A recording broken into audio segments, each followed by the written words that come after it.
pozdravljeni. Malo smo obrnjeni na glavo, ampak ni za to.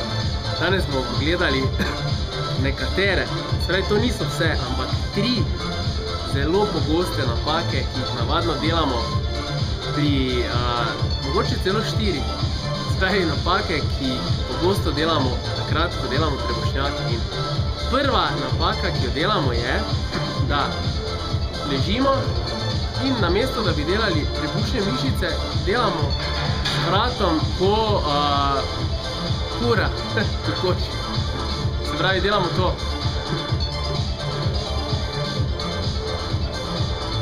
Takih ponovitev lahko naredimo 150, pa na koncu ne bomo čutili trebušnih mišic, ampak tudi nič ne bomo za njih naredili. Spravi, to je prva napaka. Ne migajte z glavo kot kokoši.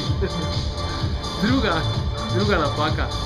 Spet smo pri ptičih, je, da imamo roke za glavo in namesto, da delamo trebušne mišice, spravi, namesto, da bi dvigovali ramenski obroč, ali tako, delamo z rokami to. Ja?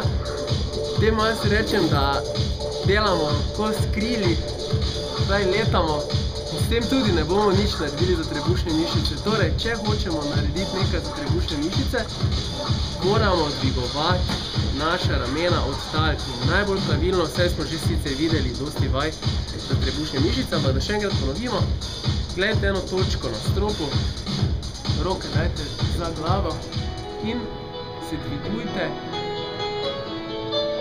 koliko se da, bolj na vrhu zadržite za par trenutkov in nazaj.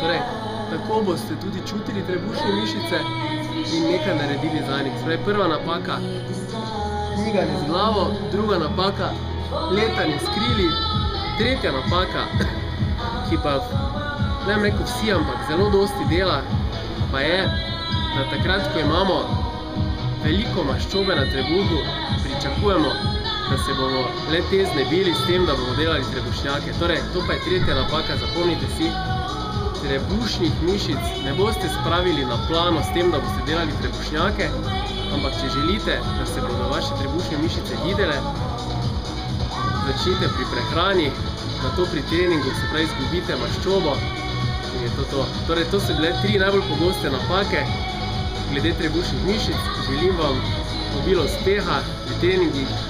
Se vidimo. Adijo!